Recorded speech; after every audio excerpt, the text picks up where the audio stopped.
The following podcast contains adult language and themes. Listener discretion is advised.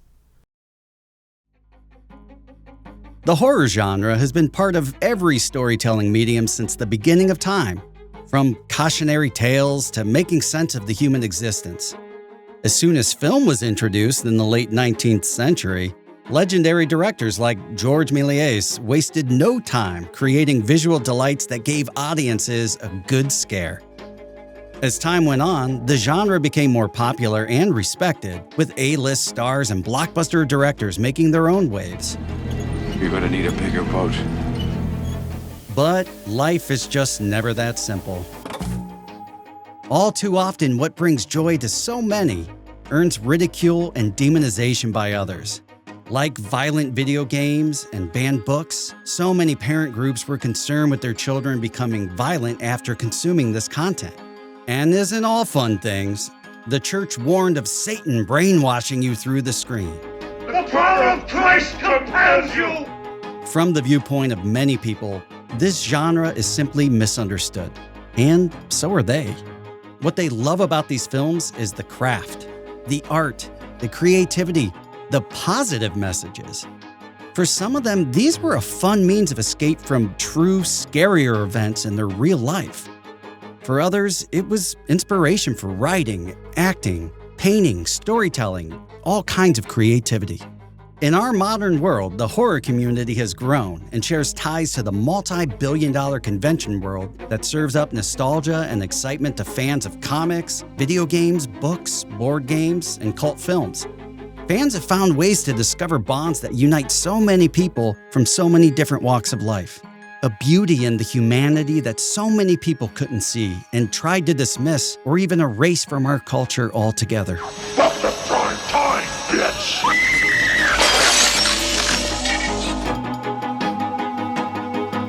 Like unsuspecting teens warned to stay out of the old cemetery, we're definitely going there. Taboo topics are back on the table. Welcome to Elm Street. We're going there, bitch. Seems like this is our big break in the podcasting, bitch. Pardon our esoteric allusions to the genre, but that's why we're here today. To nerd out on horror, but also talk about the stigmas behind it and why we want to kind of debunk some of the myths about people who enjoy the genre and why. We are at the home of the gracious host right outside of Philadelphia, Nick and Nikki Lombardo, and as you can tell, I think they kind of like horror films. And let's see if today's guests are one of us. Google gobble, one of us. Let's start with our host, Nick. Hey, I'm Nick Lombardo. I am a film programmer at the Colonial Theater, and I am a YouTuber who does a 90s nostalgia channel. And you kind of like the Just a little bit. Okay. Light fan. And a recent colleague of mine who also designed the graphics for season 3, Shaun. Bitch. Yes, I'm Shaun, a lifelong horror fanatic. I'm an illustrator, I'm a designer, and I dabbled in special effects makeup for a few years. Yeah, we're going to talk a little bit about all of the things you guys just mentioned. But first, high level. So I guess we can start with you. You just mentioned you used to do special effects makeup. What's your overall, is that your main connection to horror, or did it start well before all of that? No. My connection started as young as I can remember. And I'll just go through this quickly. But because I've been giving this thought in the last few days, my parents split when I was 3. And my earliest memory is them fighting in the room while I was watching King Kong. So to me, it's an egg first, what came first, the chicken or the egg situation, where I think after that, I was kind of scared. I wasn't sleeping well, but I was also attracted to horror movies. So I would go to bed, I wouldn't be able to sleep. And then I would kind of creep to the top of the steps. And I'd call down to my mom and I would say, "Hey Mom, can I come down? I've got a headache. I've got this, I've got that." And I would go down, and then that's when I would start watching, whatever horror movie was on at night. And, I just think the two just kind of worked in tandem. That is, Man, that's not to go dark there, but no. That's exactly what I want to talk about here. The psychology behind it is so nuanced and layered that I don't think people give it credit. Some of everything we talk about on the show, but especially talking about the kinds of things that people are into and consume as far as art goes, is almost about like facing and tackling your demons kind of a thing. Sure thing. So put a pin in that for 2 seconds. Nick, what is your connection to the genre? Similar to Shaun, it started when I was a kid. I used to watch Commander USA's groovy movies with my dad, and they would do kind of like schlocky horror movies in the afternoon. And then I remember I was being babysat by some older kids, and they had rented Friday the 13th Part 4 when it was new. And I was scared, but they're like, we're watching this. I'm like, I guess I'm watching this. And they were explaining How old were you at this time? I'm eight maybe. Okay. And I was scared, but they were explaining to me like, okay, and like in the movie before this, her spoilers, his mom gets her head cut off. If you ever watched it, it's on you, man. And then in the second one, her head's on the table. So they tell me all these things that had happened in the films before it. Did they tell you Kevin Bacon was in one of these? They did not. Okay.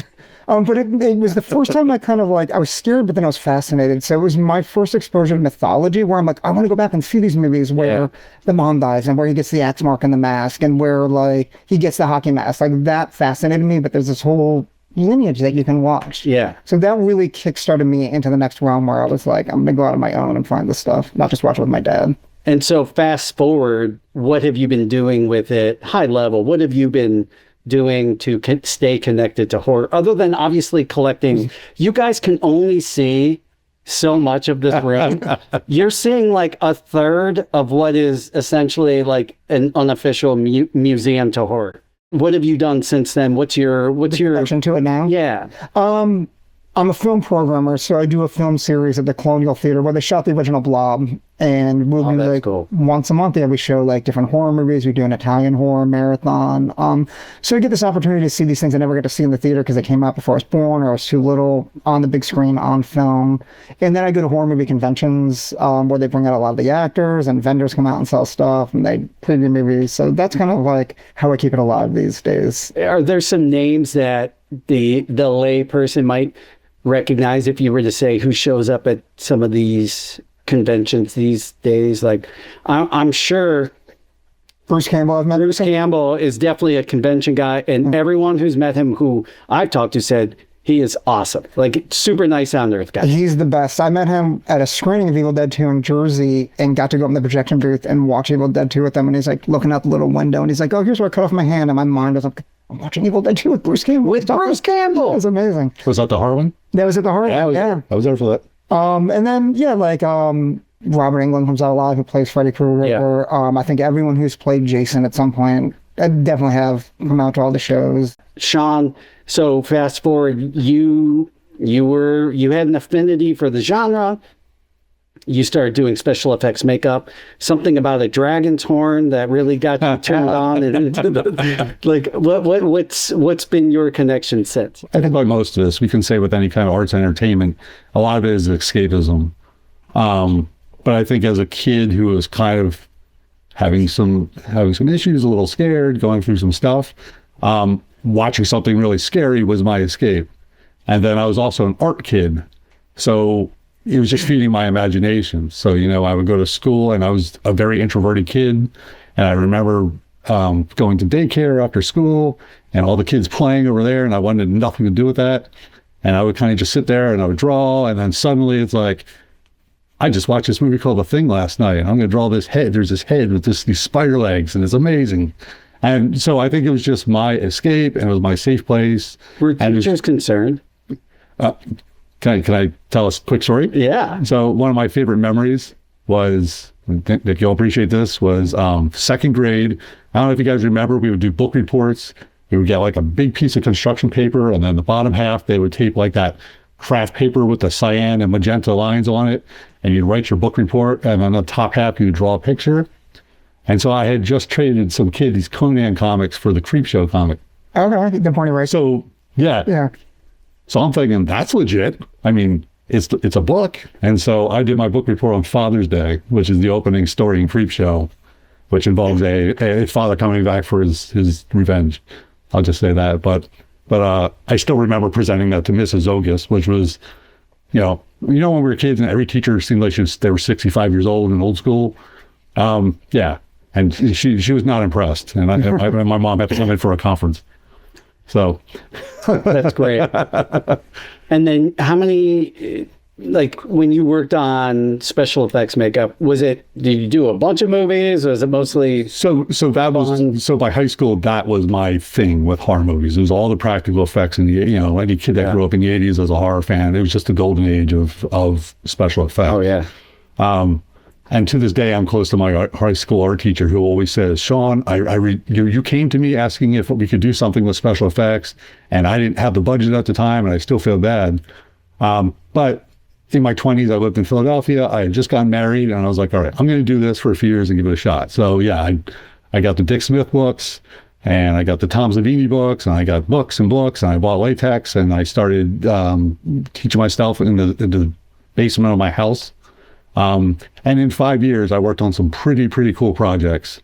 3 specifically, I'll just say there was a shoot, which I'll provide photos, a short movie called Of Darkness, which was one of the longest running shorts on Comcast FearNet. I created a book, and when we brought the prop out to the child actor, he just threw up on the wall, which That's amazing. A second project I worked on, I killed a guy in front of the New York Stock Exchange on the street. We slit his throat. I created a prosthetic, a nose prosthetic, and a throat prosthetic. And that day, I got to work with 3 Sesame Street puppeteers who had created the characters of the show. It was meant to be a pilot for Adult Swim. But again, I worked with Marty Robinson, who created Snuffleupagus. And it was just an awesome, amazing day. And then the third example I'll give is I worked on one of the very first Choose Your Own Adventure interactive horror movies, which I have a friend from high school who was just a website whiz kid. Never went to college. He moved out to California. He started a very successful agency. He sold it, took his millions, bought a couple houses, and then next thing you know, we were working on this, developing this in 2009. 2-week shoot in Portland. We lit a guy on fire. We flipped some cars. We did a lot of stuff. I was a special effects, but I was working under a woman named Christina Cordum, who's amazing. He's worked on, you look her up on IMDb. But it was an amazing experience. We were in over our head. It didn't turn out the way I wanted to. It's still on YouTube somewhere. It's got all the reaction videos on YouTube somewhere. And what I'm most proud about it is, and you can help me out here, but a few years ago, the Black Mirror put out an interactive movie. They had like a German kind of thing. Rammstein or something.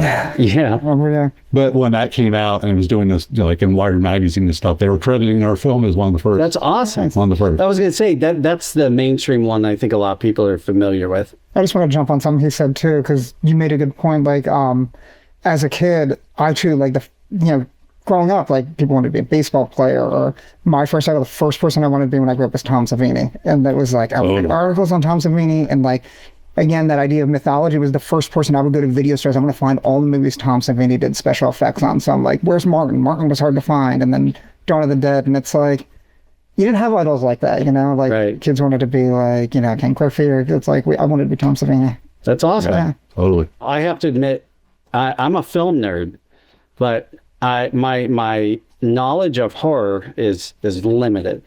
So those of you watching or listening who are like really into it, you have to excuse my ignorance.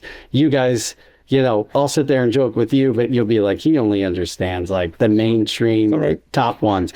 Yeah, for sure. Bitch. Yeah.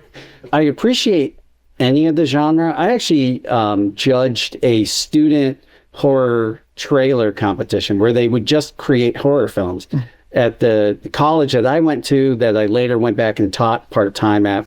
And the students, the creativity it took to do some of these things, I just have so much appreciation for it. The reason I've never gotten into it is like, I was raised in a very religious household in a lot of ways. And anything about the occult was not only was it like, that's all evil, that's all bad, but, you know, horror was like my bedtime stories about, you know, Revelation and the angel of death and the four horsemen and all this shit. My parents, it makes them sound wackier than they actually were, but like, I was a very literal, deep thinking kid, and that kind of stuff freaked me out. Now, to this day, I love, especially the modern horror that is, you know, some of it I would say is more psychological thriller than horror. But I also like gore, like super gore, I can't get into because I don't know. Anytime if I see somebody being just like mangled, I picture somebody I care about and that happening to them. And that really fucks with my head. And I try to be objective and go, that's not how everybody views it. And that's important because I want to talk about the stuff that there has been mainstream pushback over the years about anything that isn't just, you know, like very rated G kind of stuff. Even heavy metal music, you know, like I remember like we were told growing up at some point by somebody at church, like the devil made rock music, you know, that kind of shit. There's now a mainstream following that I don't think used to be there. I think a lot of what you guys are into was very much, it still is, but some of it especially was very cult following, right? But growing up, it was seen as counterculture, especially in religious communities, very misunderstood. You know, but there was the idea, especially people of the church, that you're inviting Satan into your home. And so, yes, society has evolved, but it wasn't that long ago, back in June of 2025, Candace Cameron Bure, just the sister of Kirk Cameron, who I love to bash, because he is a true horror monster, in my opinion. That's just my opinion. Yeah. She said that watching scary movies or engaging with other dark themed content can open up a portal through which demonic forces or evil spirits could enter your home. And it sounded like she was pitching a horror film. And I want to know, has she seen The Ring or Poltergeist? And can we sue her for plagiarism? Have you guys experienced that as you're like drawing pictures and talking to your teacher or talking to the other kids who are into baseball, where they're like, oh, you must be bad. You must be evil if you see that stuff. It's interesting because there are those two school of thoughts. Like I remember being in elementary school and I'd be in 5th grade and I'd be reading Stephen King, you know, like Pet Sematary or like Friday the 13th movie novelizations. And I had some teachers that were like, read something different. And then I had other teachers that just celebrated the idea like you're reading. Like it's awesome that you're reading. It definitely, like you said, was a niche. Like there weren't really other horror kids when we were kids. Like if I met Shaun, like we would have been like, Oh, yeah. How do you exist? Yeah, because it's like comic book kids or heavy metal kids. It's like you kind of were like outcasts. It was this weird thing. Everyone was into baseball. Everyone was into like MTV, but like it was this little thing all your own. But I think that's what made it special. Yeah. But yeah, like I don't ever remember having any experiences where I remember getting like, you know when you get those little Valentines? Like in elementary school, I remember like one girl writing it to Nick the Death Child, just because like I was always a Angry magazine into school. I think you should have hung that on your wall. Death Child. That's a good moniker. I'm like, I'll take it. Shaun, have you seen that, experienced that? Not quite to that degree. I would say kind of like what Nick just said. I come from again, divorced parents early, but my dad's side of the family, much more conservative, all sporty. And again, Tom Savini, how many touchdowns did he make last season? Do you mean Tom Lombardi? Bitch. That reminds me though, just I am going to make a comment because I did think of something. My parents would let me like rent stuff within reason, like horror movies and stuff like that. They weren't going to rent me Faces of Death or something like that. Oh, yeah. Friday the 13th, it was fine. But my best friend, who like went to Catholic school and all that, was not allowed to watch that stuff. So it was always like, I'm going to sleep over your house. and we can rent Nightmare on Elm Street 2 or whatever, you know. And his parents, I think, always kind of like, I don't like you hanging out with that kid. But I'm like, I was a good kid. Like, I did well in school. I had, like, you know, but it was just that judgment. Like, he likes weird stuff. He must be weird. Yeah. Me? Yeah. See, now I'm going to take off on what he just said. And that is, again, the glory of the 80s. And just to change topics just ever so slightly, but the way I see life now as a parent, and it's funny because I was just texting someone else about this today, and it's funny how at age 7, I would walk 5 blocks to get my mom cigarettes, and I was able to buy a soda, and my mom would take us to the movies, and she'd say 2 tickets for Hellraiser, and then she would just walk away, and we would walk into the theater. I have a vivid memory of my mom going, Mom, we want Faces of Death. And then she would just walk into the video store and come out with Faces of Death. Yeah. As long as I'll buy your cigarettes, walking a few blocks to buy your cigarettes, it's a done deal. But as a parent, you would never do most of it. And it's just the glory of the 80s. Like, again, I had the neighbor who every Friday night was like new release night. You'd go up to his house and we'd stay up all night and we'd watch, Sleepaway Camp, and we'd watch The Stuff, and we'd watch The Brain. When his parents went to bed, then we would go and we'd take, Ron Jeremy's latest movie that his dad had. Well, he just had tapes sitting around, and we just watched the hedgehog swing around in circles for a few hours. And that was just the 80s. And now as a parent, my son is 12, and I still, as far as I know, I still haven't shown him a breast, and it's fun. And again, it was my commitment not to drive him to horror movies or drive him to things I was into. I wanted him to be himself. But now I'm like, am I raising a softie? No, it was a different time, but you have to think about it too. Like, we adapted to the world that we were raised in. This is a different world.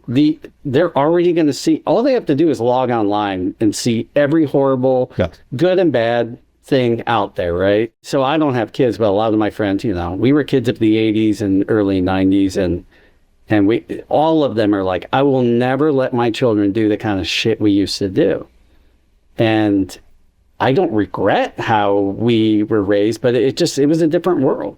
I love it. I mean, it's the best of times. It was the best of times. It was truly the best of times. It was like no man's land, but in the best possible way. Yeah, like, you guys are around my age. Like, there will never be a going back to that. No. You get home from school, you ride your bike somewhere, you won't come home until it got dark, and you knew it was time for dinner, and you just kind of like fell generation.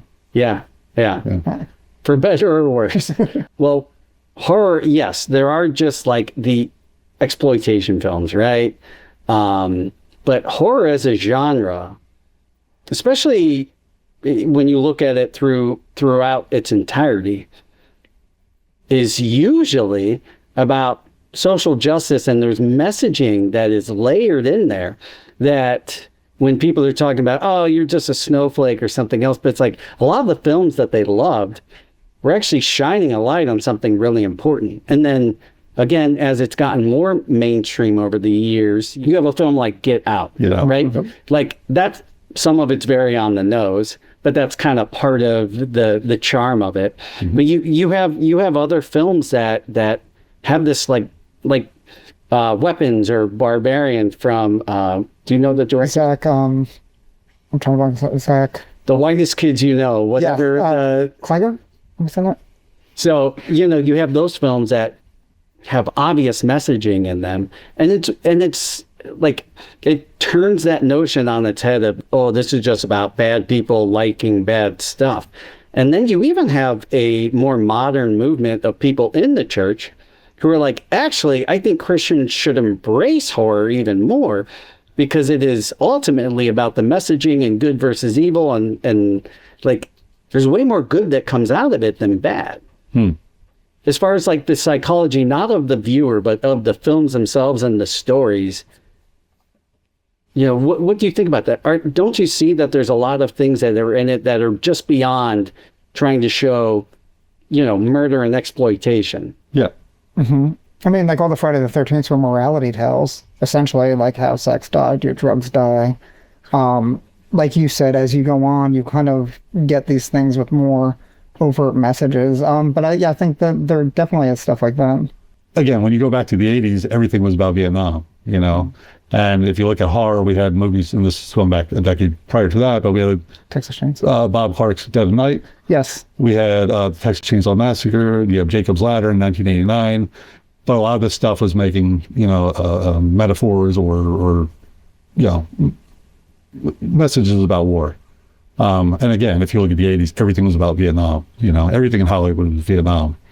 Yeah, but there were like two sides to that story. Some was like Rambo, he's a badass, and then you had something like Born on the 4th of July that was like, no, war's fucked up. Yeah. Or the damage that war. Yeah, the PTSD before they had the term PTSD. Yeah, we were just talking about that, how you got the first Rambo, and by Rambo 3, me, my brother, all our friends have like Rambo machine guns, and we have Rambo action figures, and montages set to music.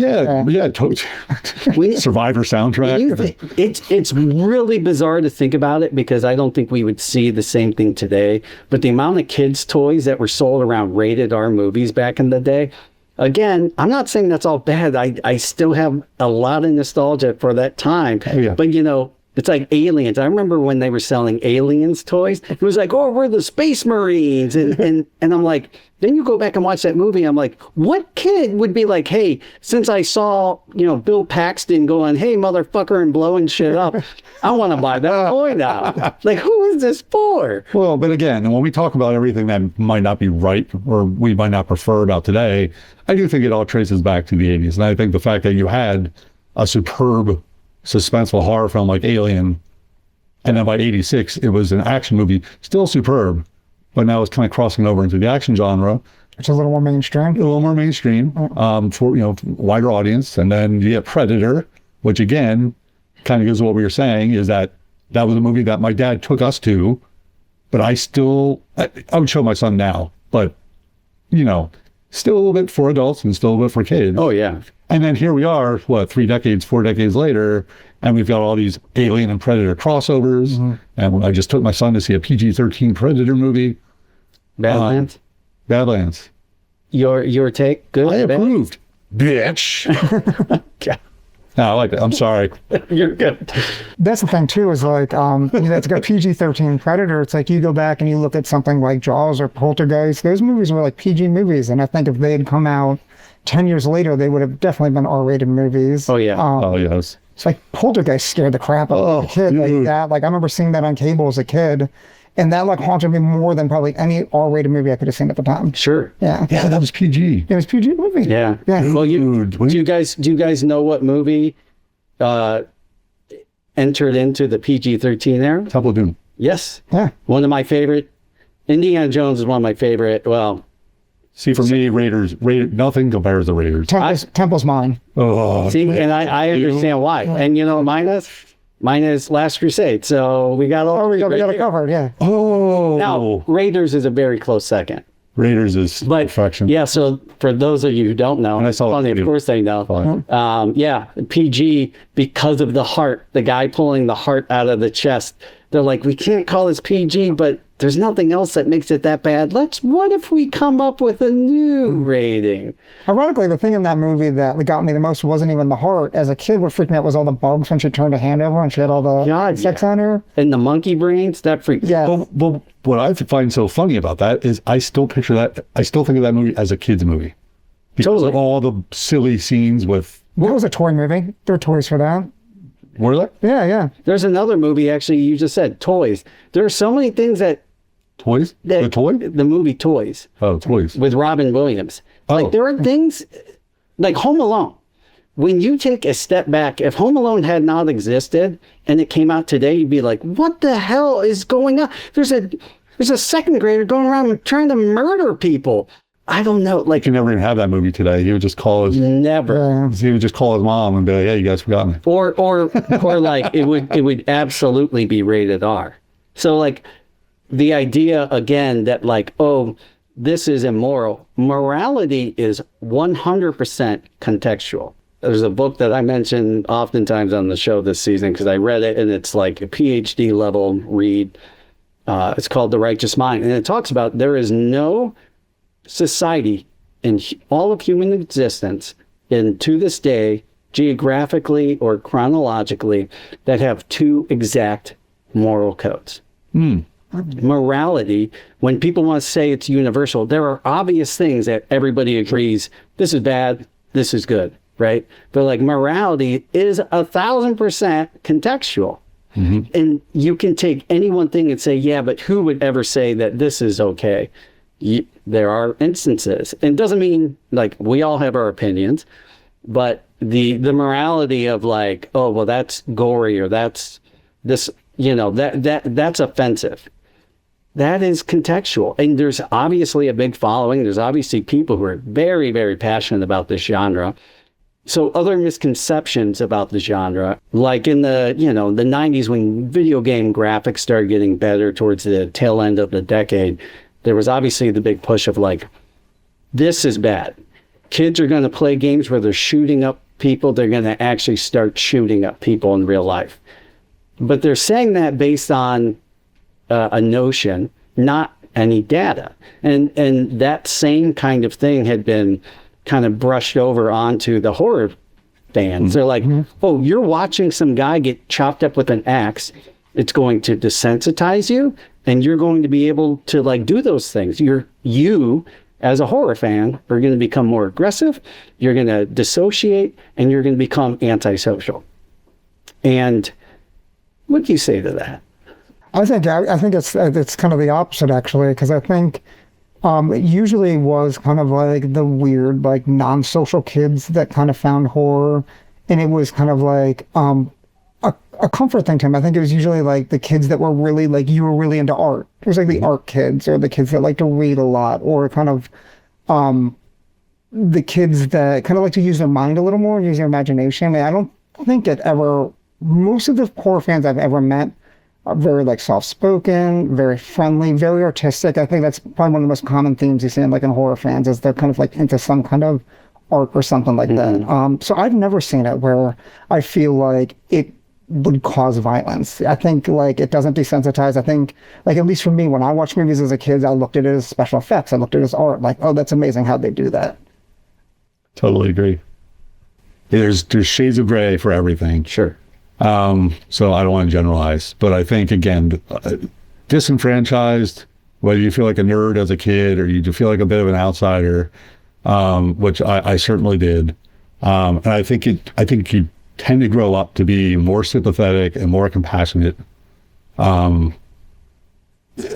things like this. And I think, and again, when I go to these festivals, I feel like there's LGBTQ support. I feel like, and not to get political, but I just feel like you're just surrounded by good people who care.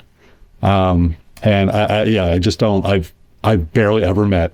We all have the one try-hard horror friend who tells you how he's the biggest horror fan in the world, but everything sucks because it's not violent enough or it's not scary enough.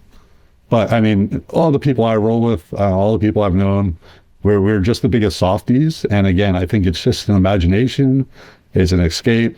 It's just something, we're just super passionate about. And not to get political, but I just feel like, again, I feel like one side is compassionate and other people are not compassionate.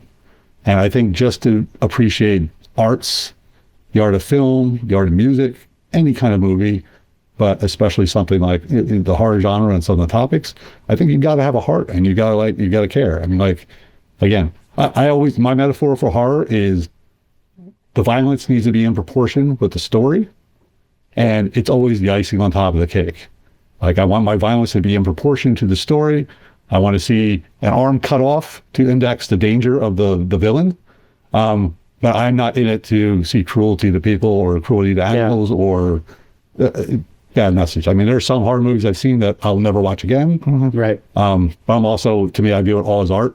And so I'm like one of those, like, I'll give anything a shot, but that's the way I see it. It's the animal violence in movies too. That's like a line for me. That's a hard line for me. Yeah. Especially dogs. Yes. You kill the dog, I'm out. You can kill like 50 people in a movie. The minute a dog dies, then I'm like...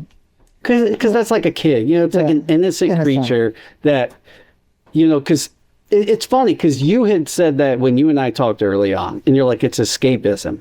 And I'm like, to me, again, it's just the way my brain works. I respect it. I love film for escapism. Some horror, some any kind of film, the different parts of genres. When it feels too much like real life, I'm like, this is no escapism for me. And totally. When the world got even uglier, let's say around 2020, I didn't want to watch dark films because I felt like the world was, my eyes were open and the world was much darker than I ever realized. Mm-hmm. And only recently have I been craving some of those genre again because I'm like, okay, now it's about finding the goodness in people, and what you guys have built through your love of this whole genre is a community. Mm-hmm. Oh yeah, people who are connecting about art and story and everything else. Like, it is no less real than people who get together because they want to watch a sports game and they're really into their team. Absolutely. Or any other kind of like passion. And to me, that's beautiful. In the weirdest, which is, I say weird as a good term, in the weirdest fucking way possible. It's beautiful. I want to jump in on that, actually, because that's a good point. I remember, again, like as a kid, you did not find other horror fans. So I was alone on my thing. I would show friends these movies, and like, they didn't care. Or they like, I saw one of the Elm Street movies. And then I remember the first time in the 90s when they started doing conventions in New York, you would go to these conventions, like, it was like going to a sporting event. You're like, these are my people. Like, they all get it. I'll mention the movie Demons, and this guy's like, I love Lombardo Bava's Demons. I'm like, me too. And like, I'm here, I'm having like 20-minute conversation about this movie that only I felt like I had ever seen before. Right. So you find your people, that's your audience. It feels like going to like a sporting event, and you're like, I'm finally with everyone that's rooting for the same team. Yeah. Yeah. That's awesome. Which is interesting, and just shift course just slightly here, but curious to know, Nick, how you feel about now we're at a point where everything is available. You go on Tubi or whatever, and you see Hell of the Living Dead available to anyone who stumbles upon it. There is no film that exists unless it's completely out of print altogether that you cannot find within 30 seconds. Right. And then there's like, there's like the snob in me where I'm like, that belongs to me and my friends. It belongs in the museum. It belongs in There is like a sense of ownership, like to the genre, and not in a negative way, but it's like you kind of like, I love this thing for so long, and no one can give a crap about it, and now all of a sudden, like, everyone's like, this is the best. I'm like, I knew it was the best in '89, like, you know, totally. But not in a snob way, just in a like. You don't want to be a snob, you want to be condescending. No, you don't want the thing that you love watered down. Exactly. Yeah. Because there is this bandwagon appeal to anything that was niche that is now mainstream. Yeah. I grew up reading comic books, so when they started making superhero movies and stuff, like, I was really into it. I'm like, do I really care that much? No, but like the 14-year-old in me like appreciates this shit, and I love to nerd out about it. But now everyone's like, oh yeah, I like Batman, and you're like, like, it's deflating because it's like, oh, don't even pretend that you can have this conversation with me. You felt like you worked for it back then, if that makes sense. Like, I remember, because now, again, like you said, with Tubi, with the internet, with all that, like, as a kid, it's like you had to like find old horror magazines and read articles about these directors. You really had to do your homework. Mail away for a movie. Mail away for like, these bootleg tapes from like, like Miami or whatever. And you were like, oh, here's a copy of a Japanese Laserdisc of an Italian horror film that I'd never would be able to see otherwise, and there's some guy in his basement making copies, and you order it. And it's like, now you just go on TV and find it. So it kind of felt like... Now we drop $46 for a 4-disc. Now we're on like a 4K 5-disc special edition Blu-ray of an Italian horror film that like everyone can buy on Black Friday. And everyone does buy on Black Friday. So it just kind of felt like you really worked for it back then, and it was kind of yours. And so I think that's why people get that way. Like you're saying with the comic book thing. It's like, you read all those Batman comic books when you were a kid, and you knew like, all these characters, and then... It's like, maybe it's a tiny bit petty, but it's more like the depth of my understanding and connection and passion is a part of who I am. And to you, it's like a one-off. Yeah, I like that too. Yeah. And so it feels petty, and you're like, I earned it and they didn't earn it. And it really has nothing to do with them. It's just, you are taking something that is so true and close to my heart, and you're saying like, oh yeah, that's cool with me too, and there's no like connection there, and it just, I think what it is, it feels empty, and something that you want to connect with people on, they're not actually connecting. It's a good point. Yeah. I would say that's how I would reframe. And I felt the same about other things in life. And it's like, yeah, we all have other things that it knocks the wind out of you. You're like, I want to connect with you on this, and you actually haven't done your homework. Well, I was just going to say that. It's like nowadays where everything is so readily available, I meet someone who's like a decade younger than us, and they say, oh, you like horror movies? I like horror movies. Like, have you ever seen Friday the 13th? That's the thing. Usually you'll start talking about Chucky movies or Chucky's something like that. one, yeah. Chucky, yeah, like, and... Did you see Jason in Space? Actually, I've never seen Jason in Space. I can't. Okay, let's just go. I stopped it after 8. You should. My sniff test for that is, do I see you being curious about other things? And if I don't see you being curious, because that's what happened to me, is I grew up a horror fan, going to video stores, doing all the stuff, but it wasn't an obsession in my mind where I was being a completist, or I was fascinated about what that director was doing elsewhere or anything like that. But then I hit a point in my life where all of a sudden I was connecting all the dots, and I'm doing the research, and then IMDb comes along, and I'm like digging deep on IMDb. IMDb is one of my fastest go-to apps on my phone. And it's been around forever now, and it's like, and even like I've spent significant time like just trying to find like movies I saw as a kid. Mm-hmm. And you can remember one scene? HBO Kid. I remember seeing, and oh gosh, I'm sorry, I'm going off on tangents, but like, the fact that we haven't had any tangents yet this far into the episode is incredible. Here's a tangent, because hopefully you relate to this, but like, I remember being as a kid watching Your Hunter from the Future, Super Fuzz, I love Super Fuzz, Treasure of the Four Crowns, and being like, I love this garbage, but it seems a little off to me. And then you get older and you realize that's because these are Italian productions. Yeah. And they're just bonkers. Yeah. But I spent like I discovered like Raiders of Atlantis because I was trying to find Treasure of the Four Crowns. Okay. Like I just never seen that on HBO and thinking how bonkers that finale was. And then just obsessively digging until I could find it. And it's Treasure of the Four Crowns, but I discovered like 8 other movies in the process. Yeah. And if I see that in someone else who maybe doesn't know as much as me, then I'm impressed. Where they meet you, regardless of how far in they are, is the curiosity. And a quick anecdote about that is like, so we go to these 24-hour horror-thons once a year, and it is 24 hours, 14, 15 movies straight. They don't tell you what they are. Are they films that have been out for a long time? Yeah, they're usually... Like, they're not brand new films. They're 70s, 80s, maybe. They're starting to creep into the 90s now, but like, yeah, it's usually like stuff from the 60s. Give me some titles. Oh. Phantasm, Boarding House, Deadly Spawn. Wicked. Law Force. Like, I love this because you could actually be making up words and titles right now, and I would have no fucking clue. Well, don't do the math, but 18 years we just did. Yeah. And 50 movies a year. That's 18 years just of the 24-hour. They've been doing it. I was talking to Dan, the guy who does Exhumed Films, last night, and he's like, this is our 28th year doing Exhumed Films. And I've been going since he was the first fan. The first show. Like, yeah, I was like, I'm going out, and I'm like, and I told Dan this was Friday night, and I'm like, you just made me feel so old, because I wasn't even 28 when I started going. So more than half my life I've been going to these screenings, and I've seen every, what I consider important horror film on the big screen on film now. And it's like, as a kid, like I would have killed for that. And like, here we are. And it's like this opportunity presented to us. You would have killed as a kid, but like this, we get this in our adult life. This is in our adult life. It's amazing. Yeah. I'm so thankful for it. Yeah. Yeah. And that's the thing. For some people, you're talking about Vietnam. There's some guys who would like watch Nam movies, and it would give them PTSD, right? There are things that we watch as a kid, like you mentioned, scare the shit out of you and give you nightmares.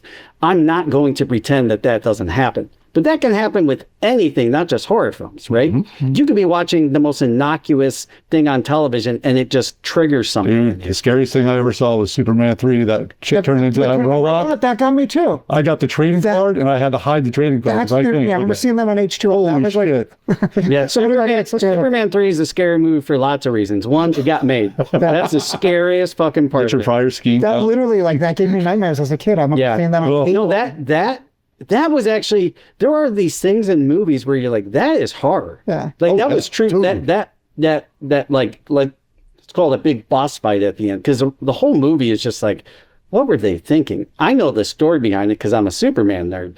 But like, that was the movie that would never get made today, or it'd be like straight to be, I shouldn't say straight to VOD. That'd be a red box. Yeah. It's funny you saying that though, because it's like he's saying, like you kind of see these movies as a kid and there'd be certain things that scared you and then you try to find out what they are. You do the research. Like I just remember this one scene. Yeah. And the most common thing I've noticed is that when I would finally find out what these things were, I remember scaring me as a kid, 9 times out of 10, they weren't even horror movies. They're like, oh, it was a comedy or it was a horror parody. Like, so it'd be like this slapstick thing, but just the idea of like, there was this movie called Hysteria. This guy was living in a White House and the eyebrows grew really long. Yeah. And I remember like, HBO. Yeah, you remember? Yeah, I saw like a person on HBO and it was like, it scared me so much. And I'm like, it's a total like parody, but he like shaves his eyebrows off and then paints them on. He looks freaky. And all I remember was the freaky eyebrows. Or Bloodbath at the House of Death. Remember the teddy bear has the knife come out of it, pop out of the thing. It's like a Vincent Price like horror parody. It's a comedy movie, but as a kid, I'm like, I was just scared. I didn't know. I couldn't differentiate. There were things that were not, like, yes, you could call the original Ghostbusters horror in some ways, but that was a comedy satire, right? As a kid, that scared the shit out of me. But I think where I can relate to you guys is it also fascinated me. Oh, yeah. And I got huge. I collected all the toys. I was huge into the cartoon. And it was one of those things where if I started acting up, my mom would be like, okay, you should not be watching that cartoon. It's obviously having an effect on you, which it was like, it was anything but that. So according to Carolina Dunes Behavioral Health, there are actually a lot of positive impacts that horror has on people's mental health. And of course, this is a person by person case and basis, but distraction. Your minor daily stressors, you guys have both mentioned this. It's a nice distraction. For some people, it actually is escapism. Like how superheroes are for me, where it's like, where's Superman? When you have Lex Luthor running the country and shit like this, it's like, where's our hero? Catharsis? There is a catharsis in it. And it's something that in recent films, like I mentioned, like Weapons, there was a catharsis in that entire film.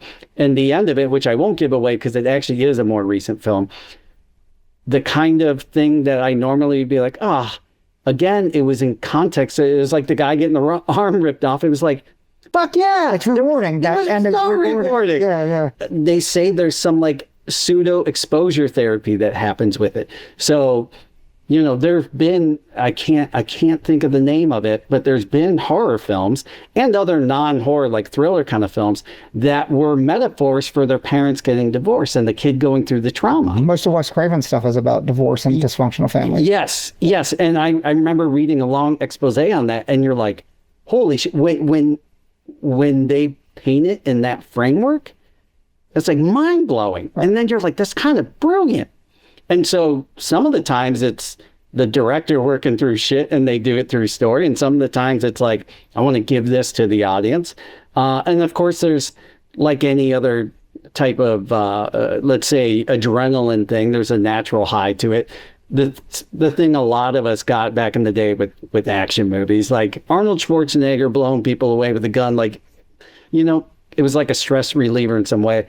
And the biggest one that we have talked a lot about is the bonding opportunities that come out of it. So again, when you actually put data to these things, you can have somebody banging the drum all day long that, well, it's going to cause this. I think there's a less of that now, but for every time we think we've turned a corner, there's always a Candace Cameron beer that will come out there and tell you otherwise. And it's like, no, man, the people who are writing this stuff about ghosts and demons and scary things are as you had mentioned, they're usually the polar opposite. They're the people who want social justice, or the people who want to see the good guy win. But you can't write those two-dimensional stories where the hero shows up on the steed and he defeats the dragon and he gets the princess. That shit doesn't play out anymore. It doesn't work. And we're smart enough to know that's not how the world's built.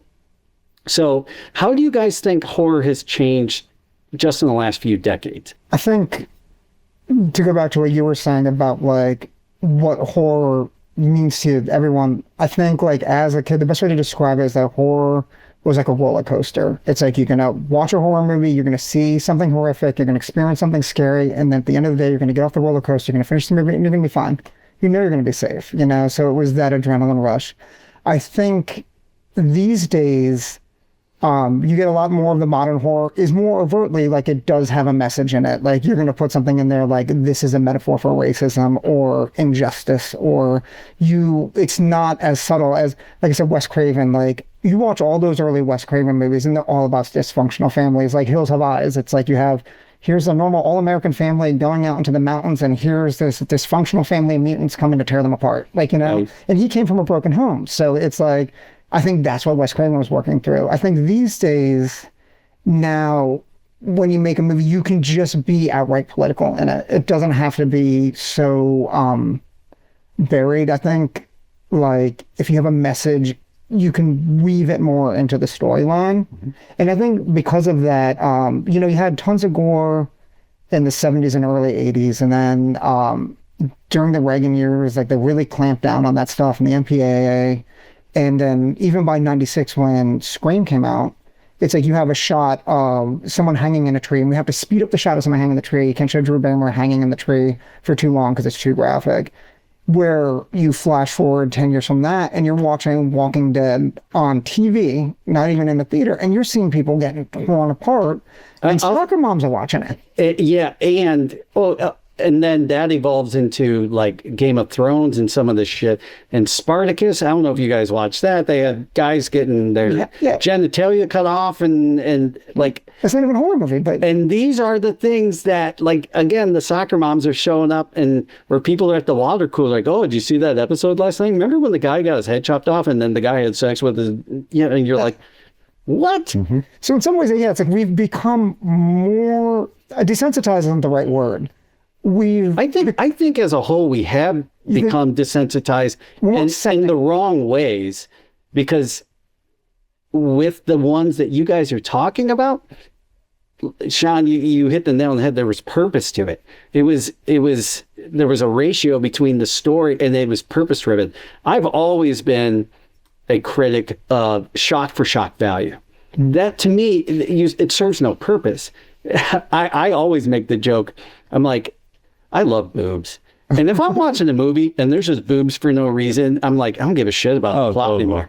You lost me. It's like shiny object. So like shows like Game of Thrones, and I'm not knocking it for the people who loved it, but there was so much sex and I saw it was gratuitous. And I am anything but a prude when it comes to nudity. It's just the other side of my brain turns on and this one goes off. So no longer do I give a shit about story. Well, again, to me, it's the icing on the cake metaphor. Yes, it should be. Keep it in proportion, keep it to what it's supposed to be. There's also that aspect too, fun gore versus gore. If you watch something like Evil Dead 2, that movie is wall-to-wall blood, but it's a Three Stooges. It's Three Stooges with lots of blood. But then you watch something like Cannibal Holocaust, and you're like, this is really gruesome and it's really upsetting. So I think it's also the filter you present it through. And I feel like gore now, there isn't really fun gore anymore. Like fun gore is like where like I'm watching Peter Jackson's Bad Taste. Ha ha ha. Like he's shooting him 500 times with a machine gun and he shot his arm off and he's running around being goofy. Like, oh, there's another perfect example. Sorry, this just popped in my head. Something that wasn't horror, but that traumatized the shit out of me. RoboCop. Yes. Do you remember when he gets killed? He's like melting. And these guys, they shoot in the film what must be 5,000 bullets into them. And the way they're like celebrating over it was so traumatic to me. Like I never thought it was that cool of a movie because I couldn't get past that part. That was so that was more horrific than most anything else I'd ever seen. We were talking about that before we started recording. Oh, were you guys talking about that movie? Yeah. Oh, I didn't even know that. Yeah. Subconsciously, it seeped in through the TV because Candace Cameron was on the other side of it. Well, that's even the Superman 3 thing again. It's like that was the same thing. That was horrific to me because here's this innocent person, doesn't want this happening to them. And I'm making like, and I'm just the way that was shot. And I'm always in the head of like, how's this person that this is happening to? Like, what's happening to them? And that's the beautiful notion that completely undoes that idea that these people who watch and love this genre must also be fucked up. Because I've known Shaun for a little bit. I just met you tonight. I can say both of you are like some of the most empathetic, caring people. So it isn't, I want to see people just get tortured and hurt. I think it's when that happens in a movie, it has to have a purpose, and it has to lead to some kind of. We're at a place right now, right, where The Lovely Bones was filmed. Mm-hmm. Okay, so how far away was that? Right down the street. Yeah. Literally down the street. I watched them film it. Yeah. Now, I know a lot of people criticize Peter Jackson for not showing the rape and murder, and he's like, what the fuck? It's a, like, what, 12-year-old girl? What was she? Yeah. He's like, no, I'm not going to put that in the movie. But the whole time you're like, I just hope they catch him and kill him. And that would be too easy, right? That's like, what was the point of telling this story? And instead, they tell you this deep, layered story. I didn't think it was the greatest movie. I heard people love the book way more. But then at the end, you get that catharsis that you need. And it's certainly the people who love that book and love that story. It's because they want that girl and that family to get justice, not because I think it's awesome what Stanley Tucci did. It's the reward factor of seeing him get his comeuppance. Yeah. Yeah, it's like you want... Spoiler alert. I was going to see the actual events that you host at the Colonial Theater. What takes place at those? Usually we'll track down the film. I'll go on stage. I'll give a couple facts about the movie, like when it was shot or some interesting anecdotes. Sometimes it's easy to see even a story about when I first saw the movie in the theater or whatever. We run the film. We've had guests out before, like people in the movies. Like I showed Friday the 13th 2 and had Lauren Marie Taylor out, or Maniac and had the director out. So sometimes we do something like that. That's awesome. Yeah. And you've been going to these? Funny, because it's the town next to me. I don't make singular events the way I wish I could. Because you just make excuses. Huh? Yeah, I'm at a soccer game half the time. Oh, yeah. So my focus is more on getting to the big festivals. So there's a 24-hour horror festival in October. You guys put on the Italian Splatterfest. The Italian Splatterfest, which I do try to get to. And then in May, we have a 12-hour X-Fest, which is non-horror, but just all exploitation, excluding horror. Like a kung fu movie, exploitation. Kung fu, yeah. It could be a porn. It could be, but it's the same audience. I mean, it's the same group of guys. They literally ran a Jaws porn parody called Gums. That was awkward. Dave, our technical producer, I think he's Googling it right now. So we're in a room surrounded by physical media. I for a long time was that guy, but then every time we changed to a new form of it, I finally gave up. And you guys know the history behind it and the tie to porn of all things, as you just mentioned, right? The VHS beta and porn back. Yeah, Blu-ray, HCD. So we've talked about it in the show, but I went to journalism school and taught media and everything. Like, porn dictates what wins out. Now we're getting out of the physical media and into the virtual media. Same thing, internet and everything else, right? It's all driven by the porn industry. So for all those people, again, going, porn's evil, whatever your opinion is, it is so much money is involved in it that it dictates how we consume our media.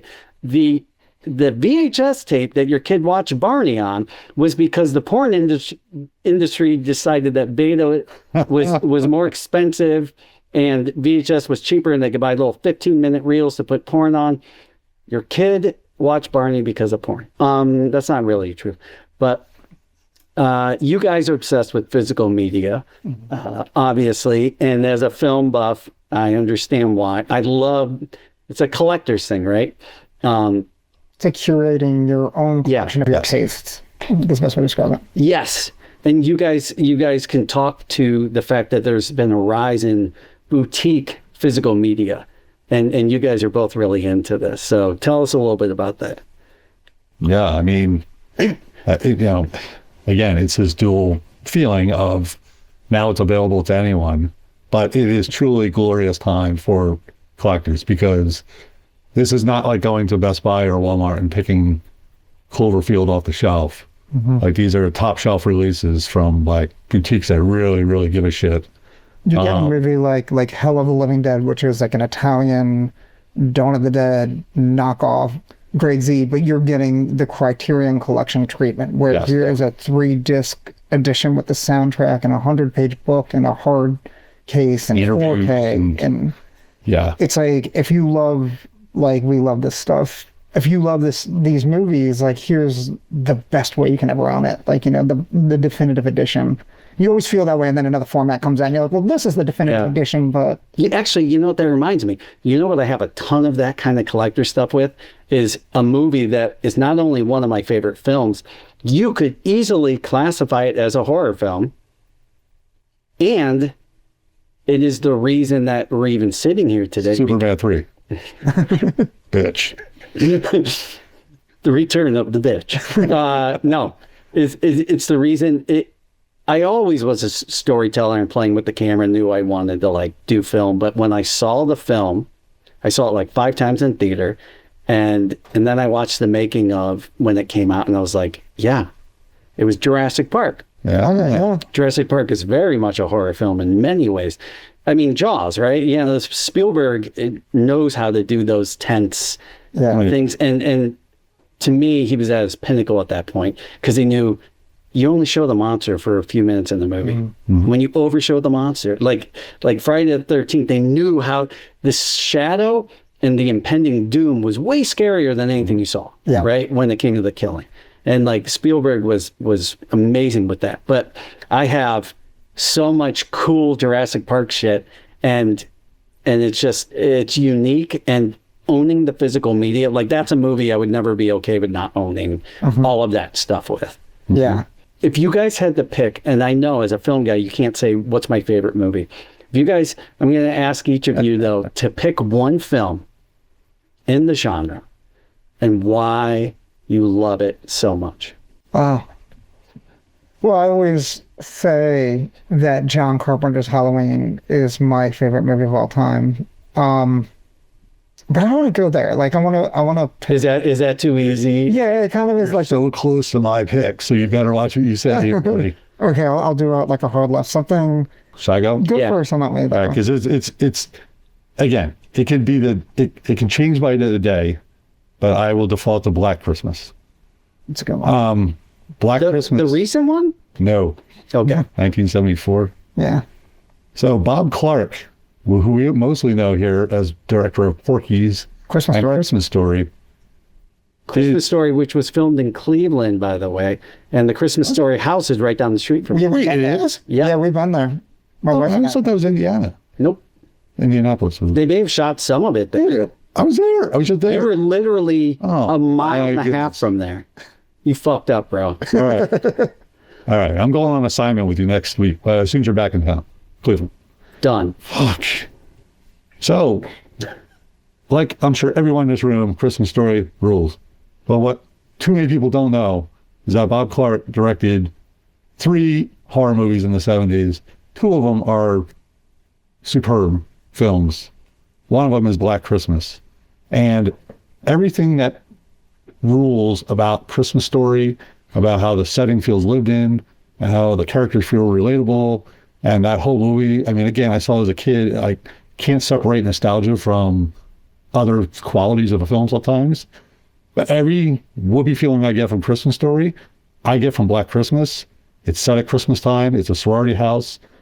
The excuse for people disappearing is that these girls are leaving for holiday.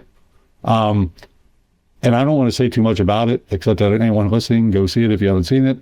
But there were some phone calls in that movie that to this day, if I listen to it, I'm just getting chills now talking about it. Like the way they physically did those the phone calls, using different voices all at once, and is just chilling. And it's got John Saxon in it. It's got Margot Kidder in it. Margot Kidder? It's got a great cast of people. Andrea Martin. Who's showing in the remake. Yeah.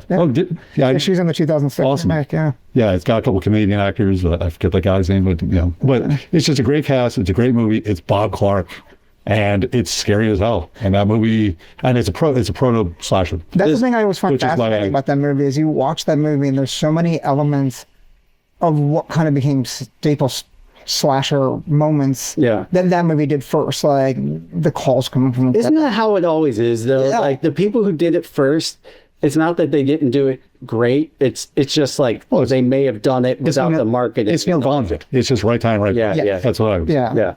And then I think Halloween I'll go with Halloween, because Halloween is my favorite movie of all time.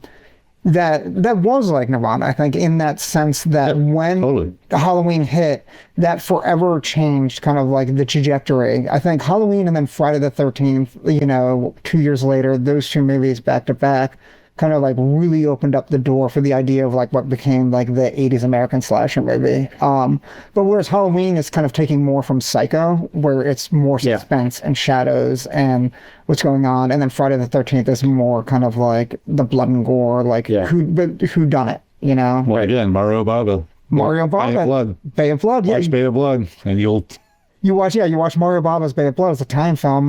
There are kills in that movie that like Friday the 13th 2 did, like, decade later, and you always thought, well, like, well, Friday the 13th 2, that's the spear kill, and it's like, no, they did it first in Bay of Blood. So I think a lot of times you have these things that like don't get appreciated at the time, and that is the beauty. You want to jump back to something we were talking about. The beauty of this stuff being out there now and everyone having access to it is that people can finally see Bay of Blood or see Black Christmas and realize, like, hey, these movies did it first. And that they aren't like Black Christmas. I remember that was so hard to find, like in the video store era. Yeah. This season, I've been trying to ask a random question at the end of the episode that either doesn't tie into the conversation or very indirectly does. And there were so many obvious ones, and instead I wanted to ask each of you, what is your favorite non-horror movie? I'd probably say Dazed and Confused. Like, I'm a huge fan of like coming of age movies. I love like Richard Linklater. I love how he just captures a moment in time. I'm a huge nostalgia person for teenage years. My YouTube channel, After I did YouTube channel. All it is I just videotape my day-to-day life all through my teenage years in the 90s. So awesome. That's what Dazed and Confused is. It literally is just 24-hour window of time in these kids' life on their last day of high school. And it's instantly relatable. You didn't have to grow up in the 70s. You can watch it in any time period. Absolutely. And it doesn't have to be like, here's like your big arc and all that. It's like, no, let's live with these characters for a little bit. And I think it's a perfect movie. It is a great film. And it's funny, it like the horror genre, that was a film that not a lot of people knew about. Correct. And now it's a mainstream, everybody knows about it. And because Criterion really. Criterion, and it launched Matthew McConaughey, Ben Affleck, like a lot of these guys, one of the twins, Jeremy London, who was also with Ben Affleck in Mallrats, right? See, I love that you guys are nerdy enough to get all those references. Yeah, that's actually a great call. And when I saw it on VHS, when I rented it from Blockbuster, immediately I fell in love and went out and bought the soundtrack. The soundtrack was so fucking good. I remember somewhere in '94, I drove around with my friend and we would just blast that soundtrack. They introduced me to Tuesday's Gone. Yeah, that's that same here. That was my favorite song on the soundtrack. Yeah, it's so good. That was me with Pulp Fiction. That's your favorite non-horror film? No. Soundtrack though. In '94. Yeah, amazing. Yeah. What? All right, so tomorrow I'm gonna wish I said something like French Connection or Don't Be Cool. Blue Collar. You don't have to be cool. Friends of Eddie Coyle. But I'm gonna say The Last Dragon. For me, The Last Dragon. So why is that one of your favorites? So I'm just going pure comfort food, childhood. That movie was everything to me. It's got one of the greatest villains, was Shonuff. Julius Curry III, I think that's the actor who played Shonuff. He was just such a badass, iconic villain. It's got an amazing soundtrack, Motown soundtrack, which to this day, it's like, if I'm like just trying to get over the edge of my project, I just put on the Last Dragon soundtrack. Everything about it is it's just fucking cutting into shepherd's pie, maybe. Yeah. It's just we all have those films. That's awesome. And it could easily be Big Trouble in Little China as well. I was about to say it's very reminiscent of that. Yeah. What they tried to do with like The Golden Child and some of those other films. Yeah, totally. Yeah. And just the colorful 80s and like the music and the soundtrack. Shonuff is one of the greatest characters of all time. He is so amazing. And because of him alone, I think that has become more of a mainstream cult phenomenon that people actually kiss my Converse, bitch. Well, guys, thank you so much for first of all, for inviting us into your home, for letting us play with your toys, for letting us nerd out. This has been awesome. I knew you guys were going to introduce me to so many things. Now I know what to go, find on IMDb and Google when I get back to the hotel. But go ahead and plug whatever links you want. Market the hell out of you. Okay, perfect. I do a YouTube channel called 90s Grunge Dreams. And essentially what it is, like I said, I've videotaped my day-to-day life, like late 80s through the 2000s. But I have a lot of footage of going and hanging out in malls that are no longer there. A lot of footage of going to see movies opening night, like Scream 2, or like a lot of horror movies in the 90s and the 2000s. Blair Witch opening night, I mean, that was a cultural phenomenon. Yeah. And I have like footage of going to the art house theater the night that opened. But it's really just kind of like, my idea with it is a slice of life. Like kind of like, here's what growing up in the 90s. Do you sit there and rewatch it and drink a beer and cry? A little bit. Like, yeah, because you get into some of that footage and you kind of like, when you interact with it, and I mean by interact with it, it's like when you're editing and all that, it's different than passively watching it because you're really kind of living that world. Yeah. What do I want to keep? What do I not want to keep? And it's like, you kind of like, that's what prom felt like. My prom's on there. So it's like, that's what prom felt like or whatever. So it's a lot of fun, Where can people find your channel? It's on YouTube. It's called 90s Grunge Dreams. Yeah, check it out. Awesome. We need to develop a candle that just smells like video stores. I would buy that candle. I think it exists. I actually think it exists. You find that for me. It's gonna smell Christmas present for sure. Yes. It's like that carpet and plastic clamshell case smell. Shaun, you have your own. Yeah, I don't know what to plug. I mean, I'm a freelance. I have an LLC called Open House Studio. I'm a designer and an illustrator. So openhousestudio.com if you need any design. I don't know what to say. I feel like I'm out of context right now. You should whore yourself. It's worth the cause. My first Fangoria magazine. This is how we're gonna whore ourselves. Yeah, I'm all ready. These were our first issues. Yeah. I bought the Chester County Book Company in 1987. Yours is 87 too, right? Yeah, I bought this at the Comic Show the camera right there, Shaun. Oh shit. Hey. In third grade, my teacher took this away and told me not to bring this garbage into class again. And I bought this and took it to school the next day, and it looks like this looks the way it is because of wear and tear, but this was all like the second day I owned it. Kids saw it and they just tore it out of my bag and they ripped it to pieces, but to this day I have it. Yeah, bringing a Fangoria to school in the 80s was like bad news, a bag man. of candy. All the kids were like, let me see, because they wanted to see all the monster pictures and stuff like that. Awesome. Well, thank you guys. And now all of you out there have a ton of titles to go check out. So take it from these two. I don't know anybody who knows more about the genre than them. But thank you for tuning in. Thank you for being nerds with us. And we'll see you next time. In your nightmares. We just went there. Now you can go to thegoingtherepodcast.com for links to all the podcast platforms, our socials, and of course, YouTube. While you're at it, give us a rating, share with a friend, and subscribe. This podcast is brought to you in part by its host and Frame One Media, in association with Kaylee Williams, Joe Calley, and Bobby Thomas.